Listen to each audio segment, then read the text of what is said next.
Bonsoir à tous. Avant de revenir sur ce basculement historique, la Grande-Bretagne qui quitte ce soir officiellement l'Union européenne. D'abord, intéressons-nous à ce rapatriement de 182 personnes de Chine, en grande partie des Français expatriés, avec à l'intérieur de l'avion 2 cas suspects de coronavirus, 2 personnes qui finalement ont fait l'objet de tests négatifs. Ce soir, les passagers du vol sont donc à l'isolement à Carry-le-Rouet pour une durée de 14 jours. Anne-Charlotte Inet, Sylvain Daubat. Les voilà arrivés à leur destination finale. À bord de ces autocars, 182 personnes rapatriées de Wuhan. Pendant 14 jours, elles seront confinées dans ce centre de vacances de Carry-le-Rouet. Interdiction de sortie, principe de précaution. Un cadre agréable, convivial, tout sauf un décor d'hôpital. Plutôt une bonne surprise pour ces familles, d'après un journaliste qui filme à l'intérieur. C'est du coup une ambiance beaucoup plus type colonie de vacances, retrouvailles en famille ou entre amis pour passer quelques jours de vacances. C'est un moyen aussi de dédramatiser la situation et de mettre les rapatriés en confiance et dans une atmosphère détendue après le stress qu'ils ont pu connaître ces derniers jours. Entourés jour et nuit de bénévoles et de médecins, ils seront sous surveillance constante. Chaque famille réunie dans une même chambre, 14 jours à l'isolement, leur température relevée 2 fois par jour. Sortie autorisée seulement dans les jardins du centre. Ils seront alors en contact avec d'autres pensionnaires, mais devront porter un masque. Ce n'est pas un centre de détention, donc évidemment, toute personne aura le droit d'aller et venir dans le site. Et puis, nous allons mettre en place un certain nombre d'activités, notamment pour occuper les enfants.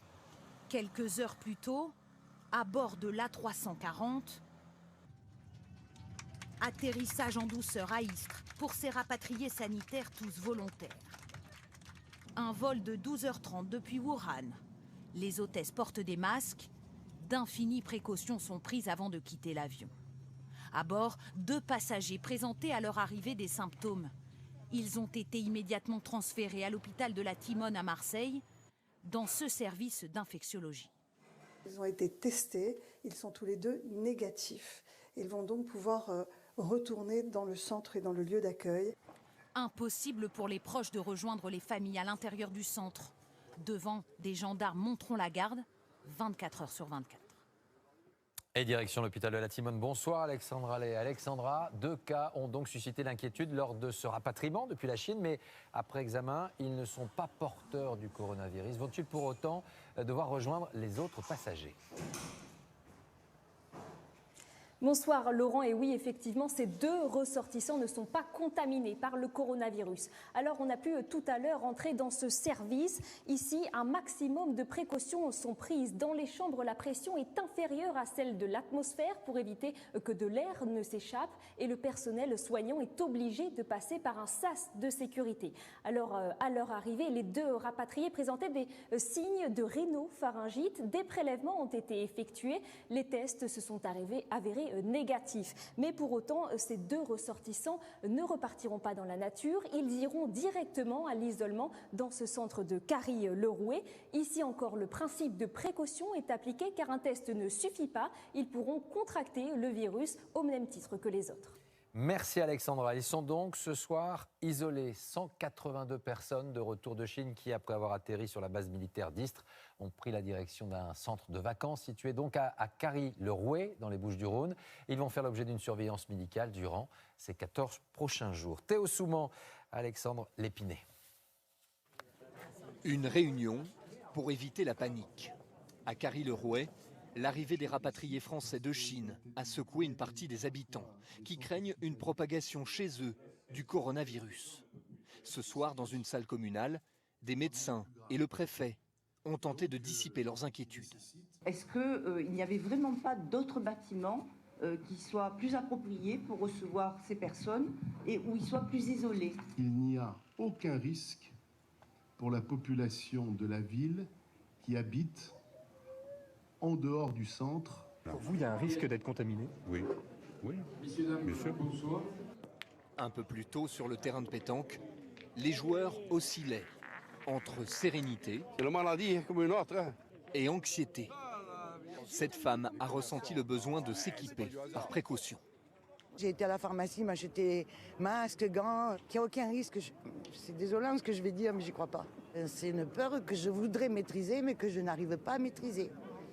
Ce matin, quelques habitants sont venus jusqu'à la mairie pour s'opposer à l'arrivée de ces rapatriés. Pour l'instant, ils ne sont pas contaminés, tant mieux pour eux, mais il y a quand même 5 à 6 jours d'incubation et ils vont rester 14 jours dans le centre vacanciel. On est inquiet pour nos enfants, on est inquiet pour nos personnes âgées, on est inquiet pour nous. Agacé lui aussi, le maire regrette de ne pas avoir été prévenu plus tôt. Si je l'avais su un peu avant, on aurait pu organiser, en amont prévenir la population et éviter ce que vous avez pu rencontrer là, il y a quelques minutes, la psychose des gens. Sur le marché, certains craignent surtout une mauvaise publicité, juste avant une grande fête populaire. Le seul souci, c'est qu'à 3 jours de la fête de l'oursin, je pense qu'il y a une psychose qui va s'installer et qu'on risque d'avoir beaucoup moins de monde. C'est bête que ça tombe à la faute de l'oursin, mais ils vont pas sauter dans les oursins, les microbes, hein, ma foi. Il n'y a aucun problème, ils sont bien là-bas, ils sont en face de la mer. Et je pense qu'ils passeront 14 jours tranquilles. Confrontée à une mise en quarantaine inédite, la population de Carry-le-Rouet tentera de retrouver son calme pour les 2 prochaines semaines. Et à chaque cas suspect, une procédure de test se met en place dans un laboratoire spécialisé. Un prélèvement nasopharyngé, une analyse et entre 3 et 4 heures d'attente avant le résultat. L'Institut Pasteur nous a ouvert ses portes. Frédéric Prabono et Yann Moine. C'est dans ce centre de référence que sont réalisés les diagnostics du coronavirus. Chaque jour arrivent ici les prélèvements faits dans le nez de possibles malades. 6 ce matin. C'est bon Mélanie? Ce sont des boîtes comme ça qui sont inoffensives. En fin de compte, c'est du triple emballage qui permet de protéger en fin de compte l'échantillon, mais surtout la personne qui nous les apporte. Pour être ouvert, ce carton est apporté dans un laboratoire sécurisé. C'est un laboratoire dans lequel il y a une dépression et l'air est filtré pour que ne ressorte rien de pathogène s'il y avait du virus dans ces prélèvements. Une fois en tenue de protection, la technicienne de laboratoire peut sortir le tube contenant le prélèvement et le préparer. Avant de l'analyser, il faut le rendre inoffensif. Il faut qu'on inactive l'échantillon, mais tout en préservant son génome, puisque le génome est la cible que l'on utilise pour détecter le virus. Cette phase de déballage et d'inactivation prend environ 30 minutes. Étape suivante, chercher dans l'échantillon des traces d'ADN d'un éventuel coronavirus. Des manipulations faites dans des laboratoires où seuls entrent les personnes autorisées, impossible à filmer. Elles durent environ 1 heure. La dernière étape est réalisée par des machines capables d'amplifier l'ADN des virus. Il faudra 1 heure et demie pour avoir les résultats. Lorsque le virus est présent, une courbe rouge, comme celle-ci, apparaît. Ça, par exemple, c'était les courbes qui nous ont permis de dire que les patients étaient positifs pour le nouveau coronavirus. Ça, c'était les premiers patients. Ça, c'était les tout premiers patients qu'on a détectés vendredi 24 janvier. Résultat des 6 prélèvements de ce matin, tous négatifs. Les patients vont pouvoir rentrer chez eux. L'Institut Pasteur qui a constitué un groupe chargé de mettre au point un vaccin contre le virus de Wuhan. Mais l'urgence est ailleurs pour le moment. Question ce soir sur le traitement actuel des patients, sur le protocole mis en place en cas d'aggravation de la santé de ceux-ci. Question-réponse avec Florence Bouquia et Benjamin Poulain. Voici le coronavirus modélisé. Un virus que les scientifiques ont réussi à mettre en culture. De quoi ouvrir la voie à de nouveaux traitements. Mais aujourd'hui, quelle est la prise en charge des malades ? Ils sont isolés dans une chambre de ce type. Les médecins leur donnent le même traitement que pour la grippe, des médicaments pour faire baisser la fièvre et calmer une toux éventuelle. Mais avec ce virus, les symptômes peuvent s'aggraver au bout de 5 à 7 jours. Les malades sont alors admis en réanimation où on les place sous assistance respiratoire. Alors existe-t-il des traitements pour ces cas les plus sévères ? Des médicaments sont actuellement testés sur des malades chinois. Ils devraient être très bientôt donnés aux patients français les plus atteints. Des molécules très spécifiques qui ont fait leurs preuves sur d'autres virus très dangereux. On ne va pas utiliser les antigrippaux, dont on sait qu'ils ne fonctionneront pas sur ce virus, mais on a d'autres antiviraux qui marchent sur d'autres virus. On a en particulier un antirétroviral qui marche donc sur le VIH, qui vont être utilisés donc en clinique, c'est-à-dire chez des sujets malades présentant des symptômes actuellement.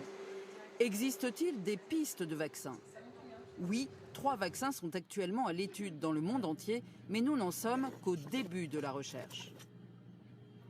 Je ne suis pas sûr qu'on puisse avoir les vaccins rapidement pour cette épidémie, pour arrêter cette épidémie. Par contre, je pense que cette épidémie va nous permettre effectivement de faire des avancées majeures sur les vaccins. Un vaccin français pourrait voir le jour à l'automne 2021. Et direction maintenant le foyer de l'épidémie, la ville de Wuhan, où se poursuit la construction des hôpitaux qui vont accueillir les victimes. 10 jours de travaux et une progression exponentielle du nombre de cas recensés officiellement. Le nombre est désormais de 10 000 personnes. L'OMS a décidé de déclarer cette épidémie d'urgence internationale. Les vols à destination de la Chine se font de plus en plus rares. Le point ce soir, Olivier Feignet.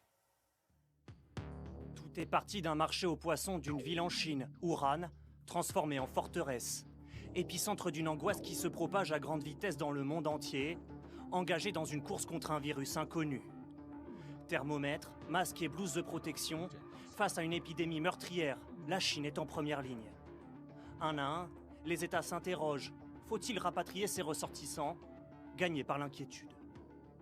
Si vous avez un problème de santé, forcément, il va falloir être intégré dans le système de santé chinois. Ce système de santé chinois actuellement à Wuhan, il est en état de guerre. Une semaine d'évacuation en cascade. Japonais, coréens, américains, français, indiens, britanniques. Aujourd'hui conduits sous bonne escorte dans un hôpital près de Liverpool. Programme 14 jours de quarantaine. Aux États-Unis, c'est sur une base militaire californienne que les rapatriés sont médicalement surveillés. L'Australie choisit d'envoyer ses 600 ressortissants sur cette île dans un centre habituellement destiné aux demandeurs d'asile. Je ne peux pas évacuer d'hôpital à Sydney, Melbourne ou Brisbane et je n'ai pas d'autre infrastructure qui peut aussi rapidement accueillir plusieurs centaines de personnes. Des États pris de court alors que la contagion se poursuit et s'amplifie. Près de 10 000 personnes malades en Chine, 8 aux États-Unis, 5 en Allemagne. Les mesures de précaution s'enchaînent. Compagnies aériennes qui ferment leurs liaisons avec la Chine et certains pays qui ferment leurs frontières, la Russie et la Mongolie. Après 10 jours de réflexion, l'Organisation mondiale de la santé décide de qualifier l'épidémie d'urgence internationale. Le virus a fait 213 morts, tous sont de nationalité chinoise.